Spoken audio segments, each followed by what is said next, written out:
অন্তর্বর্তীকালীন সরকারের দায়িত্বপ্রাপ্তরা রাষ্ট্রীয় তহবিল থেকে হাজার হাজার কোটি টাকা অপচয় করে তারা এখন গা ঢাকা দিয়েছে। আমাদের ভাবতে বড় দুঃখ লাগে, মনে বড় ব্যথা লাগে, যেই সংস্কারের জন্য, যেই নতুন দেশের জন্য, দেশের কৃষক, শ্রমিক, ছাত্র নির্বিশেষে প্রায় 200 সহস্রাধিক মানুষ নিজের বুকের তাজা রক্ত ঢেলে দিয়েছিলেন। এত বড় ত্যাগের পরেও, এত জীবনের পরেও আজ আমাদেরকে সংস্কারের জন্য কথা বলতে হচ্ছে, এটা আমাদের জন্য দুর্ভাগ্য। আমরা আশা রেখেছিলাম যারা দায়িত্ব পাবেন 5 আগস্ট পরবর্তী সময়ে তারা প্রত্যেকেই জুলাই শহীদদের যে চিন্তা, জুলাই শহীদদের যে স্বপ্ন, জুলাই শহীদদের যে স্বপ্নের বাংলাদেশ, সেই বাংলাদেশ বিনির্মাণের পথে আন্তরিক হবে। কিন্তু আমরা অত্যন্ত দুঃখের সাথে লক্ষ্য করছি যাদের হাতে এই দায়িত্ব গিয়েছে তারাই সেই দায়িত্বটিকে দায়িত্ব মনে না করে বরঞ্চ ক্ষমতা ভোগ করার পন্থা হিসেবে বেছে নিয়েছে। আমরা দেখেছি ইন্টারিম গভর্নমেন্টকে যখন দায়িত্ব দেওয়া হয়েছিল, তাদের দায়িত্ব ছিল প্রথম মাসেই পূর্ণ সংস্কার বাস্তবায়ন করা, এই ত্রুটিপূর্ণ সংবিধান সংস্কার উদ্যোগ গ্রহণ করা। কিন্তু আমরা তখন আমাদের পক্ষ থেকে বারংবার দাবি জানানো সত্ত্বেও যে ফেসিবাদের দোসর রাষ্ট্রপতিকে অপসারণ, সংবিধান সংস্কার এবং অন্যান্য যাবতীয় সংস্কারগুলো যাতে বাস্তবায়নের জন্য পদক্ষেপ গ্রহণ করা হয়, কিন্তু তারা সেই পদক্ষেপ শুরুতেই গ্রহণ করেনি।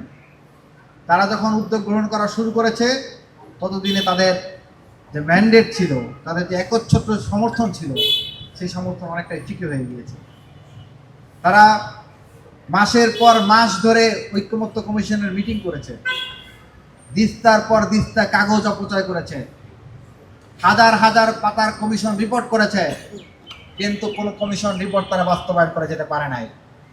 এবং আজ যখন বিএনপি জাতির সাথে প্রতারণা করার পথে হাঁটছে, সে সময় এই অন্তর্বর্তীকালীন সরকারের দায়িত্বপ্রাপ্ত ব্যক্তিদের দায়িত্ব ছিল বিএনপির এই ভুল পথে হাঁটাকে ধরিয়ে দেওয়া। কিন্তু অন্তর্বর্তীকালীন সরকারের দায়িত্বপ্রাপ্তরা শুধু হাজার হাজার দিস্তা কাগজ অপচয় করে নাই, রাষ্ট্রীয় তহবিল থেকে হাজার হাজার কোটি টাকা অপচয় করে তারা এখন গা ঢাকা দিয়েছে। তাদেরকে আমরা কোথাও দেখতে পাচ্ছি না, অথচ এই সংস্কার বাস্তবায়নে তাদেরই সব থেকে বড় ঋণ ছিল। আমরা আশা রাখবো তারা তাদের দায়িত্ব ভুলে যাবেন না। তারা সংস্কার কমিশনের রিপোর্ট দিয়েই যেভাবে ঘাপটি মেরে চলে গিয়েছেন বা চুপ হয়ে গিয়েছেন, সেটি থেকে তারা ফিরে আসবেন এবং তারাও এই সংস্কার প্রস্তাবগুলো বাস্তবায়নের ক্ষেত্রে কথা বলবেন। আমরা তারেক রহমান সাহেবকে স্মরণ করিয়ে দিতে চাই, আপনি যাদের কথায় ভুলে, যাদের মধুমাখা বলিতে ভুলে গিয়ে আজ আপনি সংস্কারের বিরুদ্ধে দাঁড়িয়েছেন, তারাই একসময় আপনাকে কপিকল দিয়ে ছাদ থেকে কয়েকবার ফেলে দিয়ে মেরুদণ্ডের হাড় ভেঙে দিয়েছিল। সুতরাং আপনি সেটি ভুলে যাবেন না। 7 থেকে 8 সাল 9 সাল পর্যন্ত আপনি যে নির্যাতনের শিকার হয়েছেন, ঠিক তাদের ফাঁদে পড়েই আবার যদি আপনি চিন্তা করেন যে তাদেরকে আবার পুনরায় গুম করার বৈধতা দিবেন, তাদেরকে পুনরায় আবার ব্যাংক লুটের অধিকার দিবেন, তাহলে আপনি ভুল পথে হাঁটছেন। আপনার ভাই, আমরা আপনার সহযোদ্ধা হিসেবে আপনাকে সতর্ক করতে চাই, সাবধান করতে চাই।